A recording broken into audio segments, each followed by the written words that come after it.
สวัสดีครับหนูก็ขอแก้ความถึงท่านประธานและกับคณะกรรมการน้องเอกชื่อว่าพิซซ่าซึ่งแข่งที่น้องสมองวันนี้ก็คือว่าภาพกันไหวแต่น้องสกายอยากมาหรือเดินรู้พิซซ่าสัญญาอยากช่างก็อยากรู้น้องห้องเรียนเตียภาพกันไหวตอนนี้จ่ายด้วยน้องเกียร์ต้องให้ต้องให้เจ้าเพียรทำการไปช่วยทำได้ยังเป็นคนแย่เขาเอาผู้กองมันตัดสินว่าก็ไม่ให้เนาะเขาจะสินลบโอเคช้าไปก่อนสำหรับสินลบต้องง่ายสินลบจริงพอดี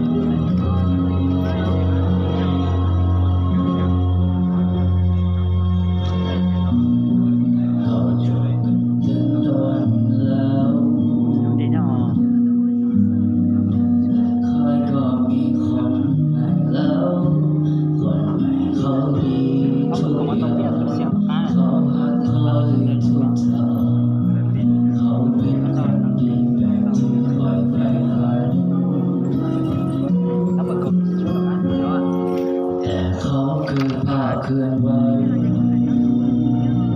จงเป็นเงาสะท้อนให้คอยคิดเธอเจ้าทุกวันภาพลืมเล่าที่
เคยร่วมกันมันรวนกำลังใจคอยดึงเขาเป็นยังคอยชิดบ่ลื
ม